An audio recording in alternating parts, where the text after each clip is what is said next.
Cooking with মিমিতে তোমাদের সকলকে স্বাগতম।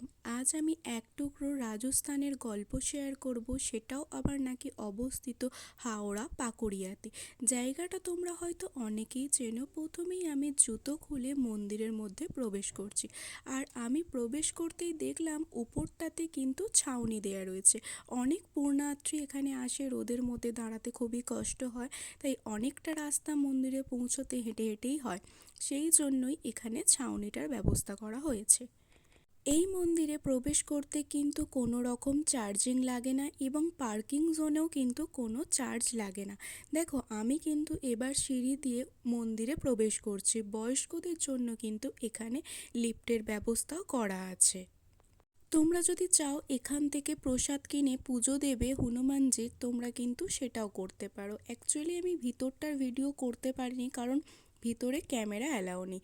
তাও আমি বাইরে থেকে যতটা শট নেওয়া যায় তোমাদের নিয়ে দেখানোর চেষ্টা করেছি।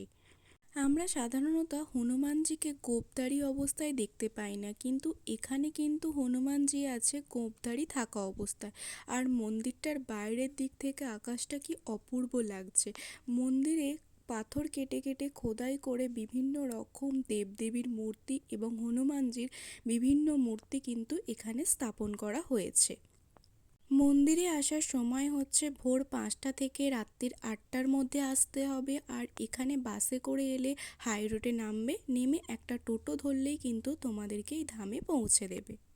মন্দির থেকে বেরিয়ে আমার প্রচণ্ড খিদে পেয়ে গিয়েছিলো, তাই আমি একটা রেস্টুরেন্টে গিয়ে অর্ডার করে নিলাম একটা চিকেন পকোড়া, এবং তার সাথে অর্ডার করেছিলাম 1 প্লেট মোগলাই। আজকের ব্লগটা আমি এখানেই শেষ করলাম। দেখা হবে পরের একটা ব্লগে। সবাই ভালো থেকো, সুস্থ থেকো, টাটা।